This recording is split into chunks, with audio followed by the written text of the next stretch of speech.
¿Alguna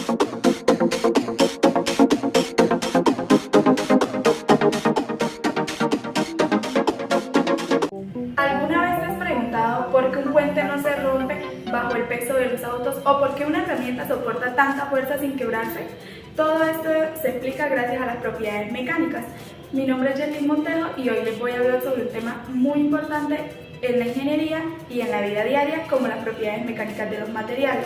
Gracias a estas propiedades podemos escoger un material adecuado, correcto, para construir desde un tornillo hasta un avión. A lo largo de este recorrido veremos conceptos como la resistencia, la tenacidad y la rigidez.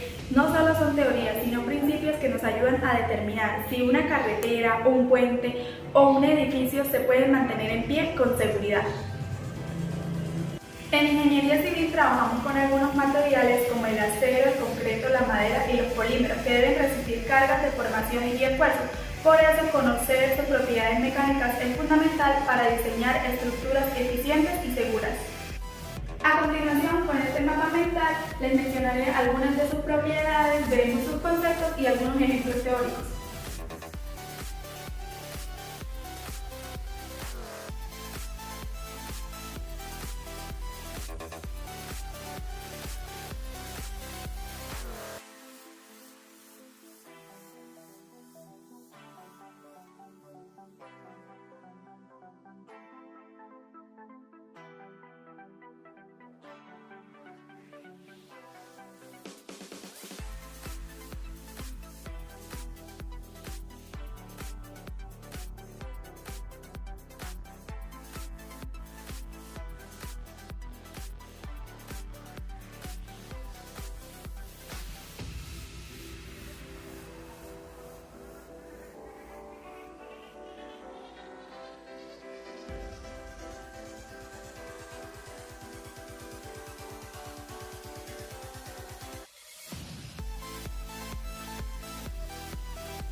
Como podemos ver en este gráfico de esfuerzo y deformación, vamos a ver que podemos encontrar varias curvas donde tenemos la resistencia al desgaste, la resistencia máxima y la fractura. La fractura es cuando ya el material no soporta más dicha carga y tiende a fracturarse.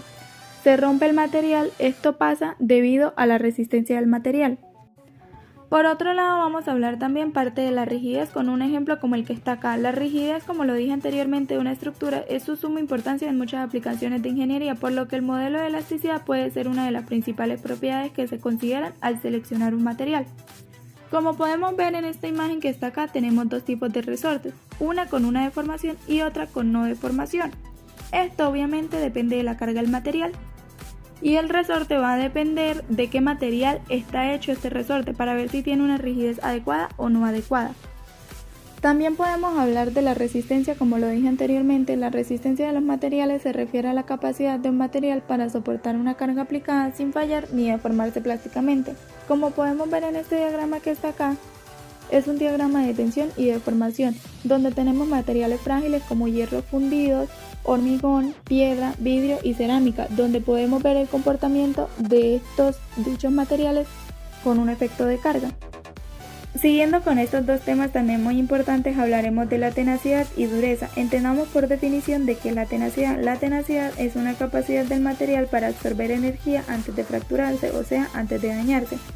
Es una combinación entre resistencia y ductilidad. Un ejemplo es el acero estructural de un puente colgante, pues dado que este es muy tenaz porque puede soportar impactos o vibraciones sin romperse bruscamente. Esto es vital en zonas donde hay muchos temblores, muchas zonas sísmicas donde la energía y el movimiento debe ser absorbida sin que la estructura pueda fallar. También hablaremos sobre la dureza. La dureza, entendamos por definición, que es la que mide la resistencia de un material a ser rayado o penetrado. Es clave en superficies que están expuestas al desgaste. Un ejemplo claro de esto sería el concreto, utilizado en pavimentos, porque pues estos deben tener alta dureza para resistir el tráfico vehicular constante. Asimismo, también se usan ensayos en laboratorios como el Picnic o el Rocket para poder evaluar el acero en máquinas de construcción.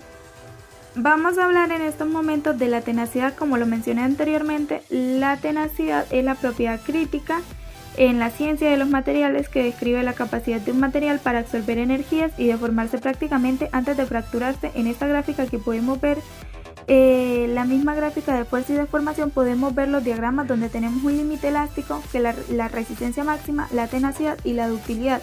Esto comparado con materiales a esfuerzos y a cargas constantes para poder determinar qué tan resistente, qué tan tenaz puede ser un material.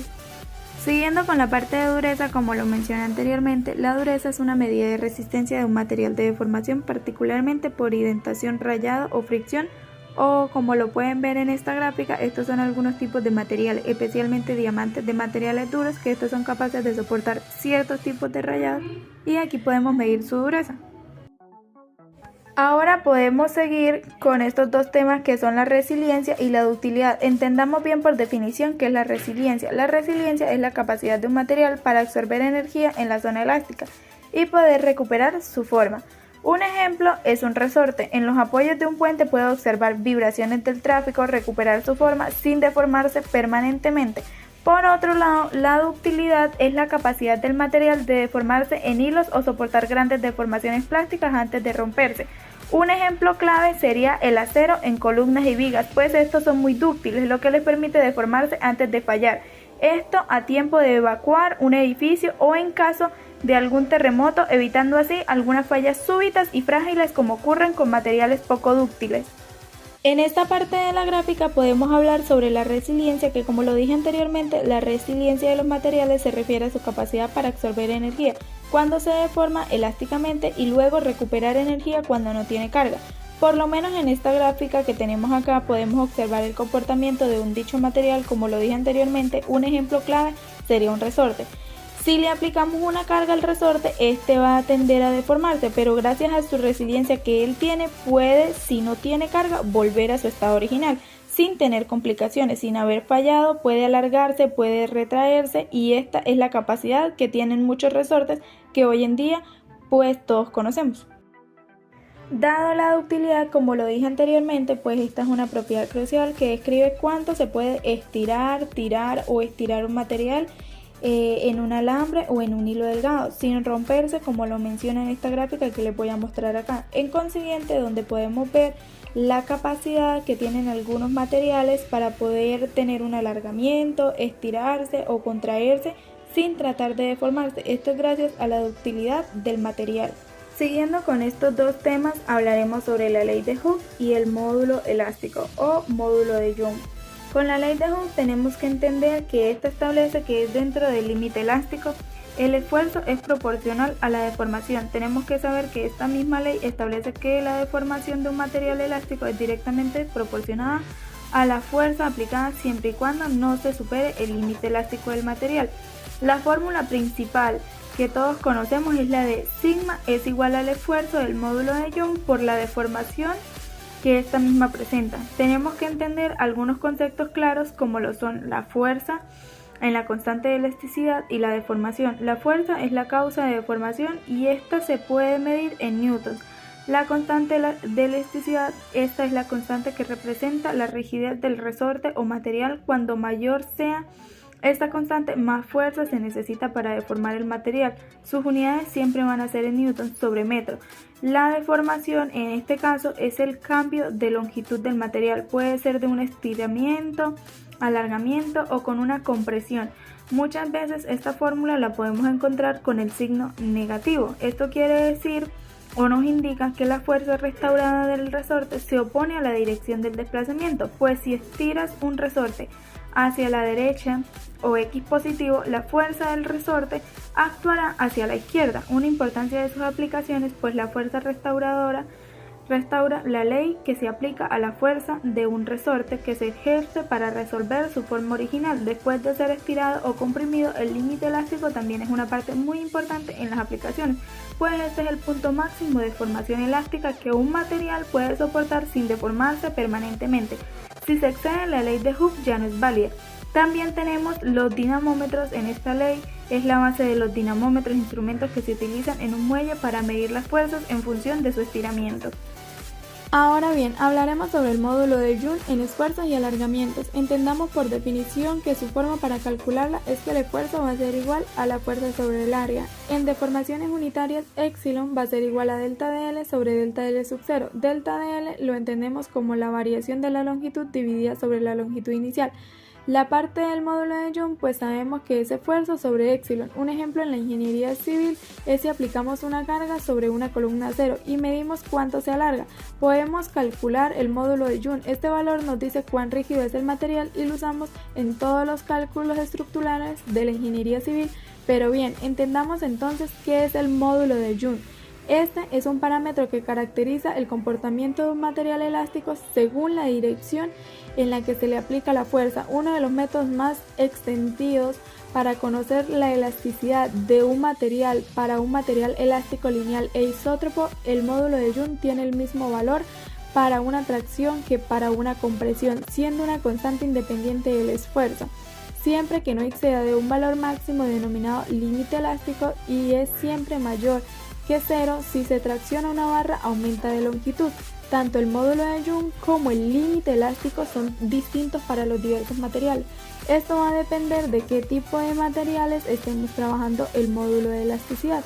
Es una constante elástica que, al igual que el límite elástico, puede encontrarse empíricamente mediante ensayos de tracción, mediante del material. Además de este módulo de elasticidad longitudinal, puede referirse el módulo de elasticidad transversal de un material también denominado módulo de cizalla. Pero entonces, ¿a quién hace referencia el módulo de Joule para entender el funcionamiento de los ensayos de tracción y aprovechar al máximo las posibilidades de máquina universal? Debemos conocer todos y cada uno de los métodos a utilizar para obtener nuestros objetivos de una formación óptima. En este caso, el módulo de Joule hace referencia al científico Thomas Joule, quien estudió este concepto durante el siglo XIX. Sin embargo, el módulo fue desarrollado hasta 1727 por Leonardo Euler y no se puso en práctica su forma actual hasta 1782, cuando Hilda Ricker realizó los primeros experimentos. El módulo de Joule, también llamado módulo de elasticidad longitudinal, es un parámetro que sigue en revelar el comportamiento de un material elástico en función de la antipología de una fuerza que se le aplique al consiguiente aumento cero y disminución de ese material. Por lo tanto, lo que se busca es obtener la relación que se da entre la tensión que se le aplica al objeto en su eje longitudinal o la deformación en medida del eje a sí misma con su comportamiento elástico, y pronostica también el estiramiento de un material determinado. Por ejemplo, si aplicamos la misma tensión sobre una esponja de ducha y un bate de béisbol, podremos ver que la deformación elástica es mucho menor en el bate que en la esponja. ¿Esto qué quiere decir? Pues que el módulo de Joule será más alto en el bate que en la goma y que será necesario aplicar una mayor tensión para que llegue a sufrir la misma deformación. Como les dije anteriormente, la fórmula para calcular el módulo de Joule es E igual a la deformación entre epsilon sub 0, donde E es el modo de Joule. Esto siempre medido en pascales. La deformación es una tensión uniaxial o fuerza axial por una superficie de la unidad, siempre dada en pascal. Epsilon es la información proporcional. Esto quiere decir que va a ser el cambio de la longitud dividido por la longitud original. Algunas aplicaciones del módulo de Joule son aplicables para muchas y bastantes diversas funciones, como puede ser en una obra, cuando una roca es el soporte para otras estructuras, por lo menos como los cimientos, para comparar el resultado entre distintos materiales o para medir la rigidez de un material sólido. En definitiva, el módulo de Joule es vital a la hora de determinar la resistencia de un material u objeto a la tracción. Siguiendo con la ley de Hooke, entendimos anteriormente que la ley de Hooke de los materiales establece que la fuerza necesaria para extender o comprimir un resorte a una cierta distancia es proporcional a esa distancia, como vemos en esta imagen. Acá podemos observar que tenemos tres distintos resortes. Uno es en su estado original, como bien hecho, donde no hay ninguna deformación. El siguiente aplicando una sola carga y podemos obtener ahí esa distancia X. En la otra parte del resorte vemos que le podemos aplicar dos cargas. El resorte, como podemos dar cuenta, este tiende a alargarse un poco más, pero sin embargo cumple con su resistencia y no se ha deformado del todo para llegar hasta fracturarse. Por eso lo conocemos como 2X. Entonces tenemos dos posiciones, su posición inicial y su posición final, donde podemos obtener que le aplicamos una determinada fuerza y este va a tender a alargarse. Si se le aplica mucho más carga, se va a deformar un poco más, pero como vemos en esa imagen, él no se ha fracturado. ¿Por qué? Porque los resortes vienen con una rigidez adecuada, dependiendo del tipo de carga, dependiendo su aplicación, para no deformarse. Empezaremos hablando sobre las máquinas de ensayo. Estas máquinas pues se utilizan en los laboratorios. Hay máquinas de tracción, compresión, flexión y pelado. Se usan para medir cómo responden los materiales a los laboratorios. Algunos ejemplos de ellos, como en las máquinas de tracción, tenemos que estas son las que miden resistencia a la tensión y ductilidad. Las máquinas de compresión, por otro lado, usadas en concreto, y las máquinas de flexión, importante en vigas de hormigón. Hablaremos de estos temas importantes que son las ecuaciones de equilibrio. Como podemos ver acá, tenemos lo que son las fuerzas en ingeniería civil. Todo análisis estructural comienza con identificar las fuerzas aplicadas: carga muerta, peso propio de la estructura, cargas en vigas, personas o vehículos, vientos, sismos, etc. Esta fuerza genera esfuerzos internos en los materiales, como son la compresión, la tracción y el corte. Con esta misma regla nos podemos dar cuenta que le podemos aplicar, como dije anteriormente, cargas, fuerzas, pero también debemos saber en qué tipo de dirección vamos a aplicar la fuerza. Si la aplicamos directamente hacia acá, vamos a tener un esfuerzo de deformación y va a producir un corte, por tanto esa fuerza se le conoce como fuerza de corte. También podemos tener una fuerza que se le va a aplicar alrededor de la viga, que esta se le conoce como una fuerza de comprensión, porque va a intentar comprimir la viga por todo. Son ese tipo de fuerzas. Esta fuerza, como lo dije anteriormente, generan esfuerzos internos en el material. La clave para esto es aplicar un equilibrio estático. Como ya sabemos, el equilibrio estático es cuando la sumatoria de todas sus fuerzas son iguales a cero. ¿Sumatoria de qué fuerzas? Sumatoria de fuerzas en X, sumatoria de fuerzas en Y o sumatoria de momentos en dicha viga o dicho objeto que se le esté haciendo el análisis de cargas. Por otro lado, tenemos la parte de los movimientos, que no basta con que una estructura soporte fuerzas, también hay que controlar el desplazamiento y deformaciones. Como lo dije con la regla, si yo le aplico una fuerza, sabemos que se va a deformar, entonces esos movimientos van a tener desplazamientos y deformaciones. Ejemplo, una viga puede no romperse por límites normativos. Por ejemplo, flecha máxima, carga máxima, entre otros. El diseño estructural se comparan con desplazamientos y límites normativos. Como otra parte, tenemos los que son los esfuerzos y deformaciones. Su fórmula fundamental para un esfuerzo normal, como todos sabemos, va a ser la fuerza sobre el área aplicada y el área de la sección a trabajar. La deformación unitaria es dada por la ecuación de Epsilon, que es igual a la deformación de la longitud o la variación de la longitud sobre la longitud inicial.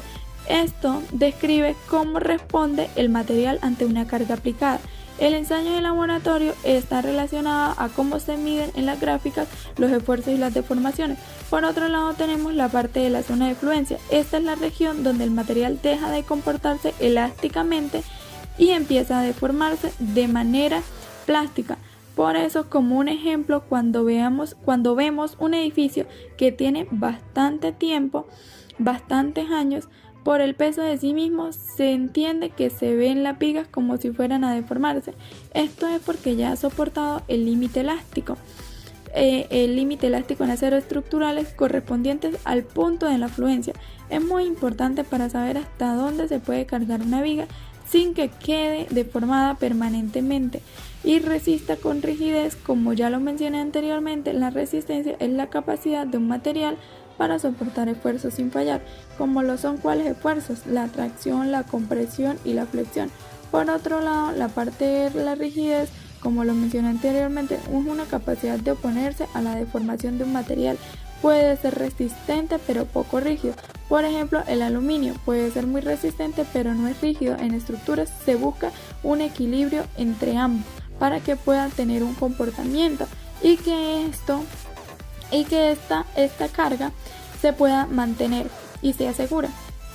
Ahora para la parte derecha tenemos lo que son las máquinas de ensayo. Sabemos que las máquinas las tenemos de tracción, comprensión y flexión, que se utilizan para medir cómo responden los materiales en el laboratorio. Un ejemplo serían las máquinas de tracción, pues estas miden la resistencia a la tensión y la ductilidad. También tenemos como segunda parte la máquina de comprensión usada en concreto y aparte la tercera como máquinas de flexiones importantes en vigas y hormigón. También tenemos la parte de la zona de fluencias o límite de la resistencia máxima. El límite de fluencia o delta Y es esfuerzo a partir del cual el material comienza a deformarse plásticamente. Tenemos la resistencia máxima. Este es un esfuerzo máximo que puede soportar cualquier material.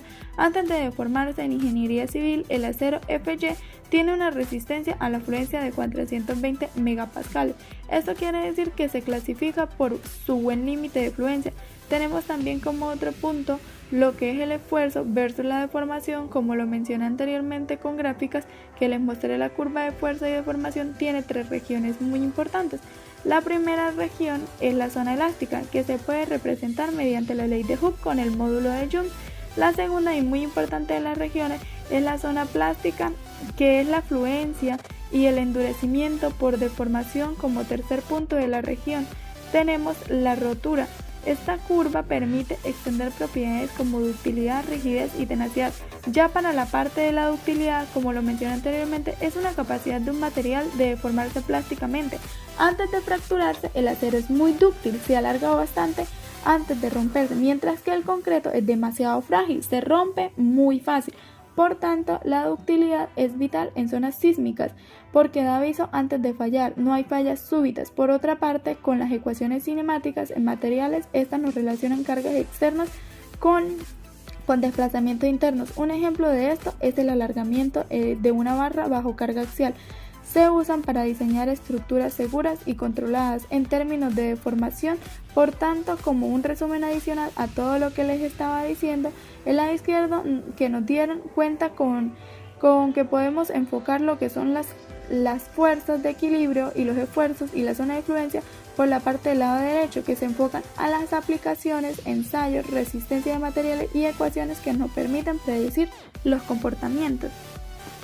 En conclusión, el estudio de las propiedades mecánicas de los materiales y de las ecuaciones aplicadas en su comportamiento es muy fundamental tanto en ingeniería civil como en la vida diaria, porque gracias a ella podemos comprender cómo los materiales responden ante cargas, esfuerzos y deformaciones, lo que nos permite diseñar estructuras seguras, eficientes y sobre todo duraderas. Vimos conceptos claves como la zona de fluencia, la resistencia, la ductilidad, la rigidez y la relación entre esfuerzo y deformación, como lo expliqué en las gráficas anteriores, además de la importancia de los ensayos de laboratorio para validar lo que aprendemos en teoría. En la práctica profesional, estos conocimientos se convierten en herramientas esenciales para tomar decisiones correctas en proyectos de construcción y garantizar la seguridad de las personas. Muchas gracias por su atención, espero que esta presentación les haya sido clara y útil para comprender la mecánica de los materiales aplicadas en la ingeniería. Hasta luego.